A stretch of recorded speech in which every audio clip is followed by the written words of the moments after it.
Magandang araw po sa inyong lahat, lalo na sa ating mga pinuno, kawal, kawani, at pamilya na hukbong katihan ng Pilipinas. Ako po si Father Dion, isang paring Katoliko ng Military Ordinariate of the Philippines at ang Post-Catholic Chaplain ng Headquarters and Headquarters Support Group ng Philippine Army. At ito po ang salita ng Diyos, ang ating gabay. Ngayon po ay Thursday, November 6, 2025, ng ika-31 linggo sa karaniwang panahon. At ang ating mga pagbasa mula sa banal na kasulatan sa araw na ito ay nagpapaalala sa atin na mamuhay para sa Panginoon at magbalik sa kanyang pag-ibig. Sa ating unang pagbasa mula sa sulat ni San Pablo sa mga taga-Roma, chapter 14, verses 7 to 14, sabi ni San Pablo, "Walang nabubuhay o namamatay para sa sarili lamang. Kung tayo'y nabubuhay tayo para sa Panginoon. At kung tayo'y namamatay tayo para sa Panginoon." Ito ang diwa ng spiritual na katatagan o spiritual resilience. Ang pag-alam na ang ating buhay ay may layunin.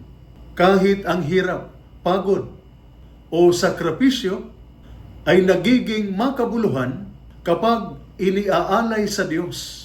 Ang sundalong naglilingkod ng may dangal, ang magulang na nagsasakripisyo para sa pamilya, o ang sibilyang nagtatrabaho ng tapat, lahat ng ito ay uri ng pagsamba kapag ginagawa ng may pagmamahal.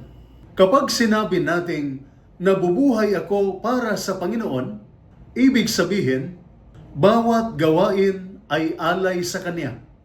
Kaya kahit pagod ka, kahit walang nakakakita, tandaan mo, ang Diyos ang tunay mong pinaglilingkuran. At sa Kanya, walang mabuting gawa ang nasasayang. Sa ating Ebanghelyo, mula sa Ebanghelyo ni San Lucas, chapter 15, verses 1 to 10, ikwininto ni Jesus ang dalawang talinghaga. Ang talinghaga ng nawawalang tupa at ang talinghaga ng nawawalang salapi. Nang sila'y nawalan, hinahanap nila ito hanggang kanilang matagpuan. At nang matagpuan nila, sila ay nagdiwang. Ganyan magmahal ang Diyos.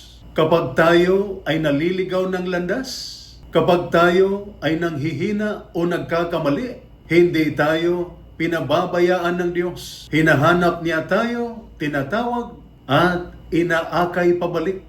Hindi siya sumusuko sa atin. Para sa mga sundalo, ito ay malaking paalala. Kahit sa gitna ng misyon, panganib, o pagod, ang Diyos ay kasama mo. Ang Kanyang biyaya ang nagpapahinga sa iyong kaluluwa. At ang Kanyang awa ang nagbabalik sa iyo sa tamang daan. Para sa miyembro ng pamilya, ito ay pag-asa sa gitna ng kawalay at pagsubok. Para sa mga sibilyan, ito ay paalala na ang ating halaga ay hindi nasusukat sa tagumpay, kundi sa katotohanan tayo ay minamahal ng Diyos. Ang spiritual na katatagan ay hindi sa pagiging matigas. Ito ay pagiging matibay dahil alam mong ikaw ay anak ng Diyos. Ang taong alam kung sino siya sa harap ng Diyos ay hindi madaling masira ng takot o lungkot.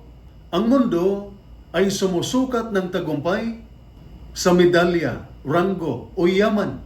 Ngunit ang Diyos ay sumusukat sa kabutihan ng puso at katapatan ng paglilingkod. Ang sundalong nagdarasal bago sumabak sa misyon, ang asawang nagtitiis ng may pag-asa, ang empleyadong tapat sa tungkulin. Ito ang mga tunay na bayani sa mata ng Diyos, sapagkat sila ay lumalaban hindi lamang para sa karangalan, kundi para sa pag-ibig. Kaya ang Diyos ay hindi man kailan sumusuko sa atin. Tayo man ay pagod, nadapa, o naligaw, siya ay patuloy na humahanap at nagmamahal. Kaya sabihin natin sa Kanya araw-araw, "Panginoon, para sa iyo ako nabubuhay. at sa iyo ako naglilingkod. At kung ako man ay manghina, hayaan mong ako'y muli mong matagpuan. Kapag alam nating tayo ay sa Diyos, walang laban ang nakakatakot, walang pagsubok ang walang saysay, at walang kawalan ang permanente. Dahil sa dulo ng lahat, ang pinakamalaking tagumpay ay ang mananatiling sa Panginoon. Ito po ang salita ng Diyos, ang ating gabay. Manalangin tayo. Panginoong Diyos ng awa at lakas, salamat sa iyong pag-ibig na hindi sumusuko. Basbasan mo ang aming mga sundalo, kanilang mga pamilya, at lahat ng naglilingkod sa bayan. Kapag sila ay napagod, palakasin mo. Kapag sila ay naligaw, ituro mo ang daan pabalik.